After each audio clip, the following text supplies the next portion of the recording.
India के top 5 haunted places में से एक है। सूरत से 21 किलोमीटर की दूरी पर लोकेटेड डुमस बीच। सोचिए कैसा होगा अगर आप बीच पर घूम रहे हैं और ऐसा लगे जैसे रेत के अंदर से कोई आपके पैरों को खींच रहा हो। ऐसा ही कुछ अनुभव किया है बहुत सारे लोगों ने जो डुमस बीच गए। कुछ लोग हैं जो इन सारी बातों का मजाक उड़ाते हैं, पर कुछ ऐसे भी लोग हैं जिनके साथ डुमस बीच पर कुछ ऐसा हुआ कि वो अब बीच का नाम सुनते ही डर जाते हैं। उन्हीं में से एक है प्रिया, जो पेशे से तो वकील है पर डुमस बीच गई पैरानॉर्मल एक्टिविटीज पर रिसर्च करने, जो उसका शौक भी था। प्रिया अपनी इस ट्रिप के हर एक लम्हे को रिकॉर्ड कर रही थी।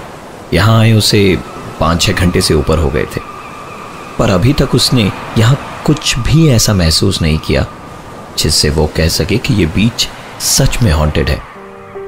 2 चीजें जो उसे बड़ी अजीब लगी वो थी बीच पर क्रिमेशन ग्राउंड, यानी वो जगह जहां मुर्दों को जलाया जाता है, और दूसरी यहां की काली मिट्टी।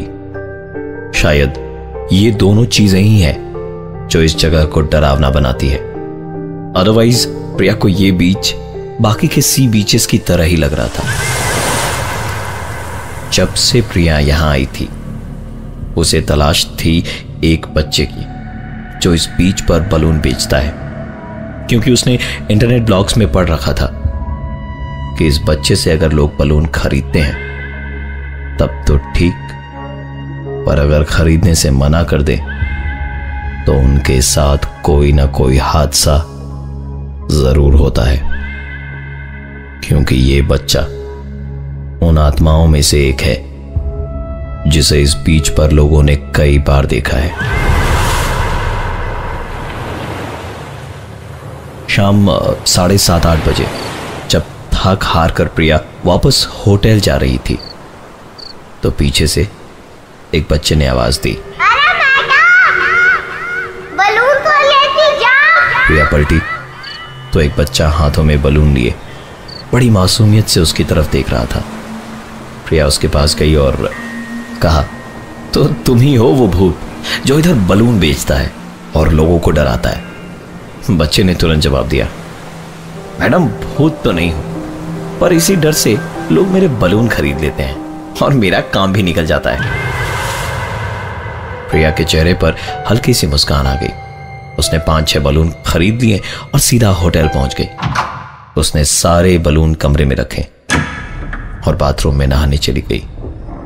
प्रिया बाथटब में लेटी नहा रही थी और दिमाग में डुमस बीच और उस बच्चे की तस्वीरें घूम रही थी कि पानी का लेवल कब उसके कानों को पार करता हुआ उसके नाक तक पहुंचा और फिर उसके चेहरे को डुबा ले गया।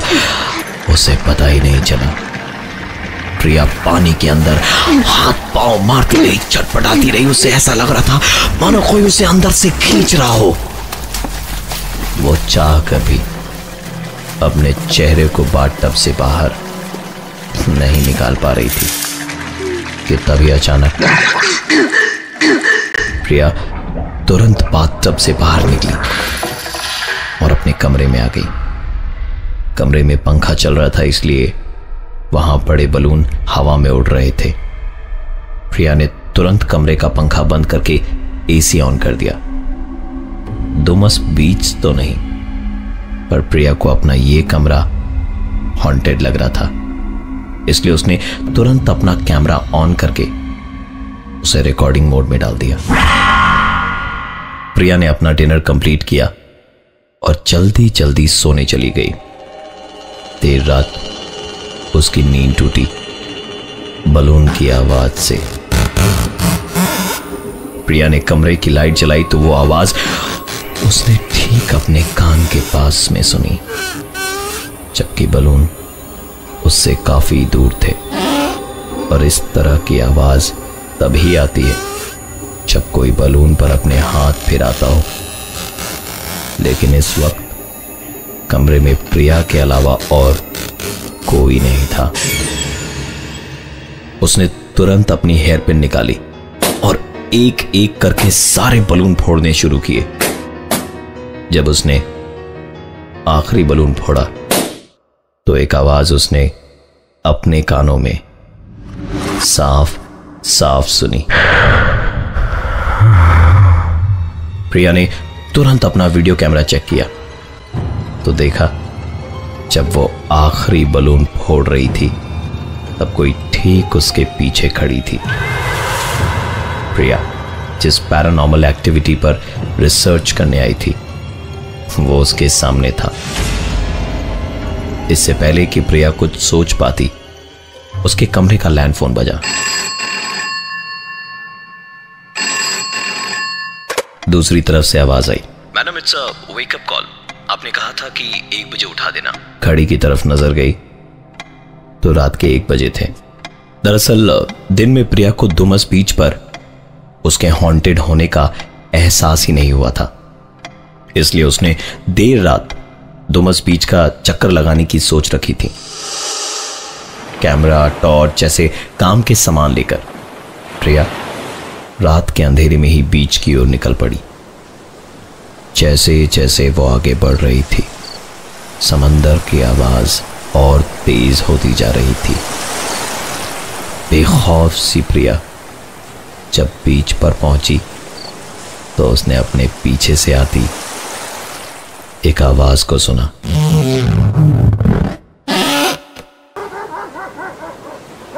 प्रिया जैसे ही पलटी कि कुछ कुत्तों ने उसे दौड़ाना शुरू कर दिया।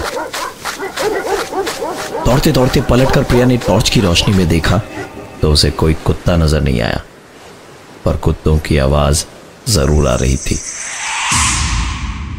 भूतों से जितना डर प्रिया को नहीं लगता था उससे ज्यादा उसे कुत्तों से लगता था, इसलिए वो तब तक दौड़ती रही जब तक वो आवाजें बंद नहीं हो गई।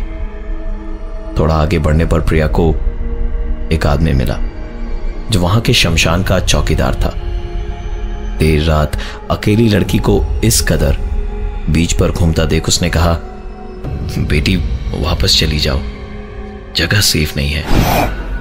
सुनकर प्रिया ने कहा, चाचा बस वही तो पता लगाने आई हूं कि भूत प्रेत यहां हैं भी या नहीं।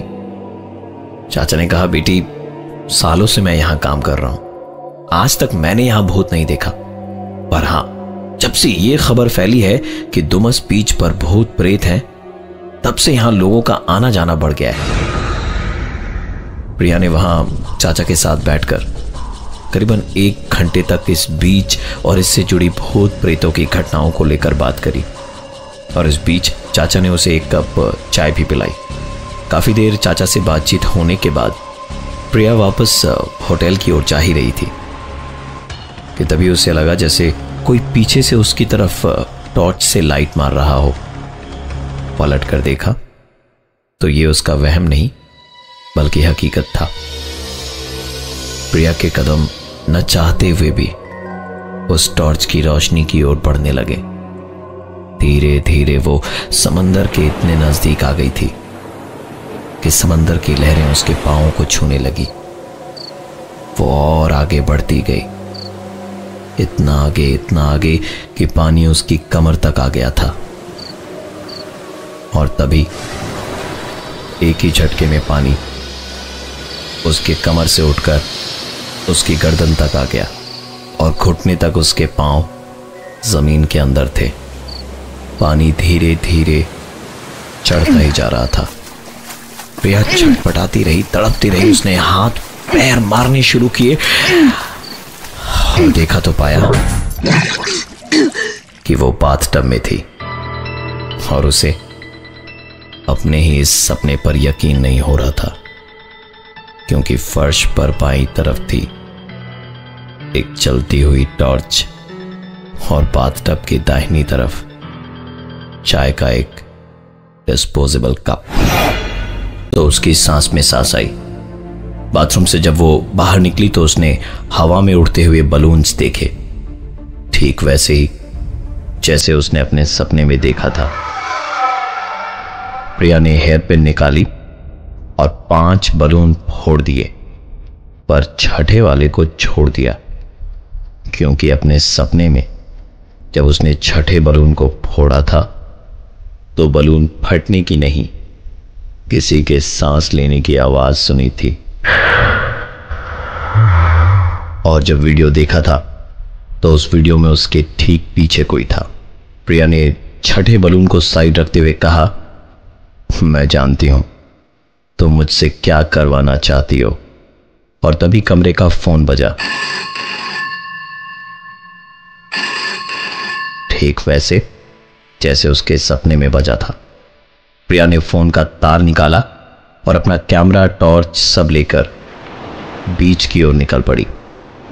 समंदर प्रिया के बिल्कुल नजदीक था और ठीक उसके सपने की ही तरह उस मोड़ पर उसे अपने पीछे वो आवाज सुनाई दी।